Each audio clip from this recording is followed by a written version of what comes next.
클로드 코드 설치부터 이미 설치는 많이 하셨을 것 같지만 설치부터 이제 본격적인 개발에 필요한 세팅까지 핵심만 한번 말씀드려 볼게요. 클로드 코드 검색해 들어가시면 npm 인스톨로 설치하실 수 있죠.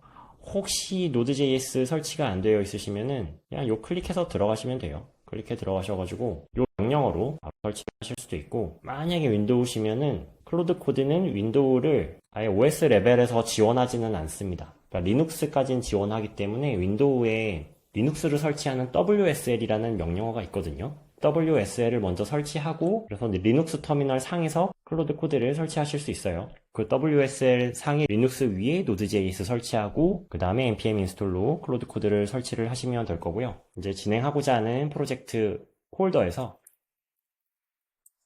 클로드를 치실 거잖아요. 그 다음에 만약에 이게 처음 클로드 코드로 오픈을 하신 거면은 유닛을 먼저 하세요.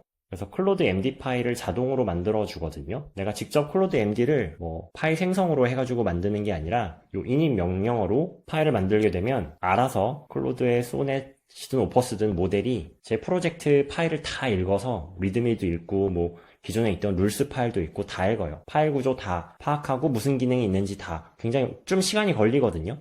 파악을 해가지고 클로드 MD를 만들어 줍니다. 한번 열어볼게요. 열어보면 클로드 코드가 만들어준 거예요. 데이터베이스 명령어는 이거고, 템플릿에 대한 어떤 레이크 명령어들, 제가 별도로 만든 어떤 스크립트죠. 사실 제가 만들었다기보다는 AI가 짰지만, 테스트 방법들, 제가 만든 프로젝트에 있는 AI 호출에서 이제 어떤 모델들을 쓰고 있고, 이런 것까지 다 파악을 해가지고 만들어준 거예요. 크레딧을 얼마나 소진을 하고 있고, 다음 모델 관계 이렇게 다 알아서 정의해줬고요. 그리고 제가 작성한 거 아닙니다. 저 init 명령어가 다 만들어준 거예요. 다음 구동 모델 어떻게 되어 있는지, UI는 어떤 스타일로 되어 있는지, 한국어 위주로 만들었다. 이런 내용도 들어가 있고요. 데이터베이스는 SQLite 3 쓰고 솔리드Q를 백그라운드 잡에 쓴다. 등등의 내용들이 있죠. 근데 제가 이제 추천드리는 건 요 밑에 제가 직접 설정한 룰스를 넣는 거예요. 아이콘은 어떤 거 써줘.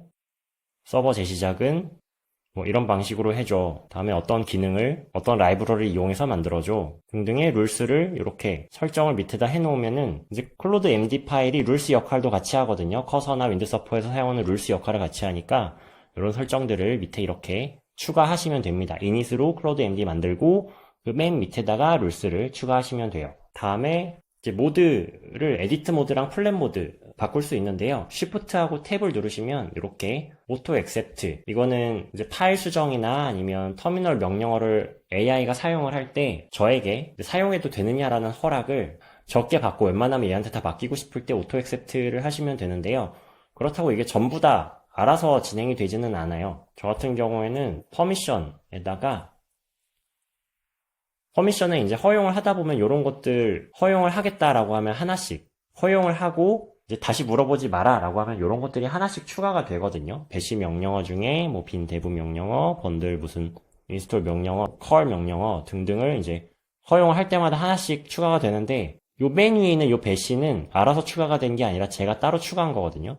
add new 룰에서 배시 하면은 이제 배시 명령어가 다 허용이 됩니다. 모든 명령어를 허용하겠다는 거죠. 모든 명령어를 허용하겠다라는 요거를 추가하기 전에 허용해줬던 명령어들이 아래 들어가 있고요. 요것들은 이제 사실 지워도 되는 거죠. 얘네들은 지워도 요 배시라는 와일드카드 허용이 있기 때문에 이제 앞으로는 제가 이거를 지워도 그냥 터미널 명령어는 알아서 수행을 할 겁니다. 이거는 사실 리스크를 감수하셔야 되는 거죠. 저는 몇 차례 사용해보니까 그냥 항상 수락만 하더라. 굳이 내가 얘의 터미널 명령을 수행해도 되는지 확인할 필요가 없더라라는 경험적 판단으로 그냥 와일드카드 권한을 준 거고요. 그래서 완전 바이브 코딩을 저처럼 하실 거면 어차피 얘가 뭘 하는지 내가 잘 모르겠다라고 생각하는 비개발자 분들이시라면 와일드카드를 허용하는 게 본인의 책임이니까 불안하다 싶으시면은 일일이 허용을 하시되 이제 오토 에디트 모드 정도는 키신 다음에 질문이 오면은 허용을 하시면 되고요. 밑에 있는 이 명령어들을 제가 초반에 일일이 다 수락을 했던 거거든요. 일일이 다 하나하나 그래 해봐라 안 물어봤으면 좋겠는데 설정 어디서 하지? 이러다가 이제 이 와일드카드를 추가를 이제 한 이후에는 질문이 없더라고요. 알아서 다 진행을 합니다. 설정을 이제 워크스페이스, 이 프로젝트 레벨이 아니라 아예 전 유저 레벨로 허용을 했기 때문에 어떤 프로젝트를 클로드 코드로 열더라도 그냥 다 승인이 된다라고 보시면 돼요. 다음에 이제 모델 명령어가 있죠. 모델에서는 어떤 모델을 선택할 건지 선택지가 나오고, 맥스 요금제이시면 오퍼스, 프로 요금제이시면 오퍼스 선택지가 아예 안 나오는 걸로 알고 있어요. 그냥 소넷으로 디폴트가 선택이 되어 있는 걸로 알고 있고, 또 다른 명령어로는 MCP가 설정이 안 됐다고 나오네요. MCP 설정했었는데, 터미널 탭을 새로 열고, 클로드 MCP를 열고, 리스트, 또 MCP 리스트를 누르면, 이제 컨텍스트 7이라는 MCP는 다들 많이 쓰는데요. 가령 레일즈다. 레일즈 문서들이 여기 들어가 있어서 좀 최신 문서를 내가 링크를 직접 넣고 싶지 않을 때 알아서 얘가 좀 문서를 찾아줬으면 좋겠다 싶을 때 이제 컨텍스트 7 MCP를 사용을 하시면 되고요. 추가하는 방법은 이 GitHub 페이지에 들어가시면은 클로드 코드 여기 MCP 설정하는 법이 있어요. 근데 이 리모트 서버 커넥션으로 했더니 오류가 날 때가 있더라고요. 그래서 저는 이 로컬 서버 커넥션으로 했을 때 잘 됐습니다. 그래서 클로드 MCP 리스트를 해보면은 컨텍스트 7이 잘 들어가 있고요. 다음 MCP를 다시 호출을 해보면 나갔다 들어와야겠네요. 나갔다가 MCP를 호출을 해보면 컨텍스트 7이 이렇게 잘 들어가 있죠. 그리고 아까 Shift 탭으로 이제 Auto Accept Edit On 요 모드가 있고 플랜 모드가 있고 그냥 노멀 모드가 있는데요. 노멀 모드는 파일 수정에 대해서 한번 파일 수정을 요청을 해보면은 라는 파일을 추가해줘. 이렇게 요청을 해보면은 네, 이렇게 질문을 하죠. 한번 안 만들어 보겠습니다. 이거를 Auto Accept 모드로 바꿔가지고 hello 텍스트라는 다시 입력을 해보면은 네, 그냥 알아서 만들죠. 그래서 퍼미션에 제가 배시로 그냥 와일드카드 권한을 줬는데도 오토 액셉트 에디츠가 꺼져 있을 때는 노멀 모드일 때는 파일을 수정할지 저에게 질문을 하게 되어 있고요. 오토 액셉트 에디츠 모드가 되어 있을 때는 퍼미션에서 허용한 명령어들에 대해서는 저에게 질문하지 않고 바로 넘어갑니다. 플랜 모드는 이제 파일을 수정하지 않는 모드예요. 질문 답변을 하거나 아니면 좀 깊게 생각을 해서 어떤 계획을 세워라 라는 명령어를 칠 때 파일을 그냥 얘가 알아서 수정하게 하지 않고 어떤 기능을 구현할 거야 라고 하면 계획을 AI가 먼저 쭈루룩 세우고 그대로 진행할까요? 라고 저에게 질문을 한 다음에 진행을 하기를 원하시면 플랜 모드로 하시면 됩니다. 그리고 터미널 프로그램으로 그냥 기본 터미널 쓰시는 분도 많을 텐데요.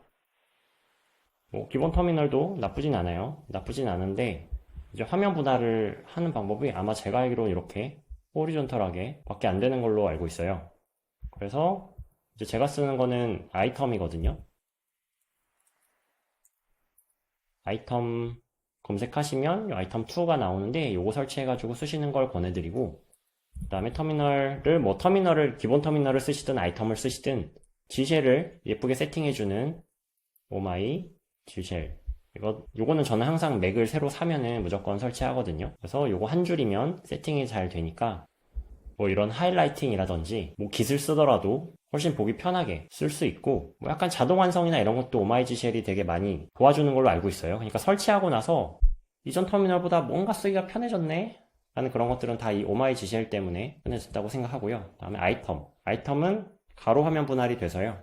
커맨드 D를 눌러서 가로 화면 분할을 할 수도 있고 물론 탭으로 새 탭을 열 수도 있고 새 창을 이렇게 열어서 아예 이렇게 화면에 나눌 수도 있는데 어쨌든 한 탭 내에서 화면 분할을 하면 좀 편한 게 서버 띄울 때거든요. 이렇게 서버를 띄워놓고 여기서 파일 수정하고 브라우저에서 내용 확인할 때 이제 화면 볼 때마다 이 서버 로그들이 쭈르륵 찍히죠. 문제가 혹시 되는 로그 있으면 이렇게 복사해가지고 여기다가 붙여넣으면 되고요. 그런 식으로 작업을 하면 편하고요. 그리고 이미지 첨부 됩니다. 이렇게 파인더에서 드래그 해가지고 붙여 넣으면 이렇게 들어가져요. 플랜 모드니까 질문을 한번 해보겠습니다. 이건 어떤 이미지야? 네, 이미지에 대한 설명을 잘 해주고 있고요. 제가 최근에 올린 영상의 썸네일 이미지를 잘 설명해주고 있습니다. 그 다음에 이제 컴팩트라는 명령어. 제가 요 에디터 내에서 작업을 많이 하다 보면은 컨텍스트 양이 많아져서 이제 컴팩트라는 명령어로 지금까지 히스토리를 좀 요약을 하는 그런 작업을 할 수 있거든요. 오늘따라 클로드 API가 약간 오류가 좀 나는 것 같습니다. 개발할 때도 API 호출에 좀 오류가 났는데 보통 이런 적은 흔하진 않아요.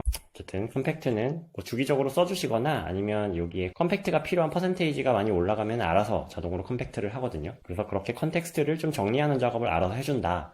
저희 커서 같은 경우에는 그냥 여기에 컨텍스트가 너무 쌓여서 얘가 뭔가 작업을 잘 못한다 싶으면은 챗을 새로 열어서 작업하잖아요. 근데 클로드 코드는 다른 방식인 거죠. 챗을 새로 열면서 기존 히스토리를 다 날리는 게 아니라 컴팩트 작업을 자동으로 하던 수동으로 하던 기존에 작업했던 내역을 굉장히 압축해가지고 잘 정리한 다음에 그 히스토리를 최대한 활용해가지고 이후 작업들을 진행한다는 점에서 클로드 코드의 작업이 더 낫다고 생각을 합니다. 컴팩트가 완료가 됐네요. 컨트롤 R로 뭔가 작업된 내역, 수정된 파일 내역 등을 볼 수 있는데요. 보면은 제가 무슨 작업을 했는지 파일 추가해줘 라고 했죠. 이미지 분석 요청을 했다는 거, 에러가 난 내역들도 기록을 요약을 해가지고 기록하고 있고요. 이제 이 내용을 앞으로 요청을 할 때 쓰겠다는 거죠. 컨트롤 R로 다시 나가고요. 네, 클로드 코드의 가장 기본적인 설정과 사용법들 말씀드려 봤습니다.